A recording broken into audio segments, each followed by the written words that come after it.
Muri Kenya ngo umujene wese yifuza kuja gukora hanze azoronsa passeport mu ndwi imwe kandi n'itike y'indege nazo irihishwa. Mu gihe mu Burundi ugwaruka rwinshi ruba ruriko ruhurumbira kuja kurondera ubuzima hanze y'igihugu, kenshi ruhura n'ibibazo ibi na biriya bituma bitoroha gushikayo. Muri Kenya hoho perezida w'ico gihugu agira ati ku Munyakenya wese arondera akazi hanze, passeport yiwe ni yihute n'itike bamurihire. Ibihugu vya Canada, Leta Zunze Ubumwe za Amerika, Belgique, Oman, Korea, Kenya, Malawi, Zambia n'ahandi birahurumbirwa n'abarundi baja hanze. Mbega mu Burundi ivyo kuja gupagasa canke kuronderera imanamba nkuko bavyita kera vyifashe gute? Hari ico twokwigira kuri bagenzi bacu bo muri Kenya? Niyo nkuru nyamukuru y'uno Musi. Mwiriwe, ni David, nizere ko mumeze neza. Inyuma y'imisa yo kuri w'Imana uheze itariki 28 z'ukwindwi 2024, Ruto yaraganiriye n'abanyakenya ahitwa Mwatate muri Taita Taveta. Ruto yamenyesheje ko kundwi abanyakenya bashika 1000 baja hanze bagiye kurondera akazi. Yaravuze kandi ko Kenya ifise ibako ryo kugira ubuzi bushika 400 hanze biciye mu masezerano yagiriraniye n'ibihugu bitandukanye vyo mu Barabu cane n'ahandi.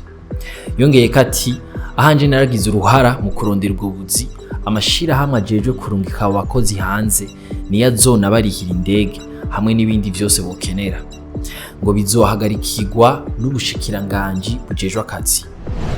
No mu Burundi leta yaratanguye imigambi yo gushigikira bifuza kuja kurondera ico bahereza amaboko mu mahanga ya kure. Twibukirungikwa muri Arabie Saoudite y'abakobwa 11 byavuzwe cyane mu binyamakuru. Vyabaye itariki 17 z'ukwa gatanu 2023.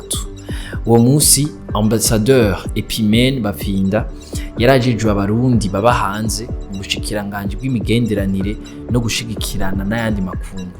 Yamenyesheje ko n'abandi bari biteze gukurikira. Yaravuze kandi ko igihugu ca Arabie Saoudite categekanirije abarundi ubuzi bugera ku 75,000. Arongera koko kandi amashira hamwe 17 yari amaze kwemererwa gukorana na leta mu bijanye no gutegura no kurungika abakozi b'abarundi n'abarundi kazi mu makungu. Amasezerano yo guhanahana abakozi hagati y'u Burundi na Arabie Saoudite yatewe ku mukono ku wa gatatu kwezi kw'indwi 2021. Uburundi buserukiwe na Albert Shingiro, umushikiranganje w'imigenderanire. Ngaha Shingiro yashikirije ko amasezerano nkaya agamije gufasha kugabanya ubushomeri mu rwaruka rusanzwe rutagira akazi. Umukuru w'igihugu nawe acatera umukono ku rwandiko ruyemeza itariki 18 z'ukwa gatanu 2022. Ku bisanzwe kurungika abakozi hanze bifatwa nk'isoko ry'amafaranga mvamakungu asanzwe anakenewe cyane. Gushika muri Mukakaro umwaka uheze wa 2023, abarundi bashika 10,000 nibo boba bari bamaze kugenda muri iyo nzira. Kugeza ico gihe amafaranga miliyaridi 5 z'amarundi nazo ngo yari amaze kwinjira mu kigaga ca leta. Yamara turavye ibiharuro vy'ingene abari mu mahanga barungika amafaranga mu bihugu vyabo, umurundi aracarungika amafaranga ari musi y'amadolari y'amanyamerika 100 ku mwaka muri rusangi. Aho ni mu gihe Umunyakenya asanzwe arungika yarenga 7,500.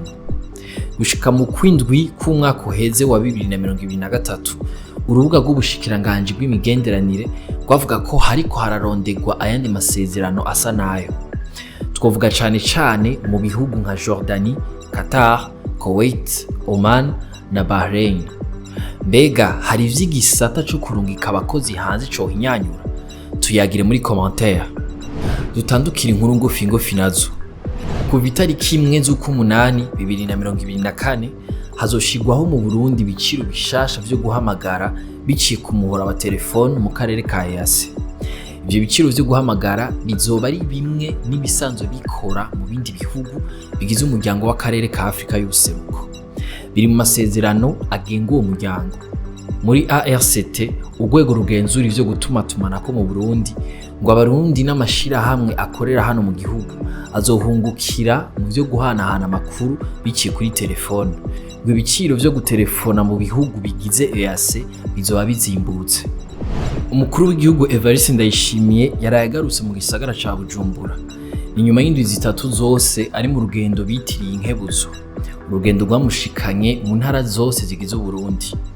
Ibikorwa yaranguye muri urwo rugendo yari yahariye akaruhuko ka Reta, vyari bigizwe ahanini no kugendera urwaruka runyamigambi rufashwe mu mugongo n'umugambi paeje. Yarifatikanije kandi n'abanyeshuri bari mu buruhuko mu bikorwa vyo guca imikobeko. Yongera arinjira icese inyubako zitandukanye n'ibindi. Kimwe mu bikorwa vyaranze cane urwo rugendo akaba ari yerekanwa ry'ikirombwe c'ubutare bwa coltan na casterite. Ico cahoze cimbwa n'abakoroni imurehe muri Busoni intara ya Kirundo. Twaranabigarutseko. Mwakoze kudukurikira. Aya makuru muyasanga ku mbuga za Yaga na Iris News. Ahanje tuzosubira ejo.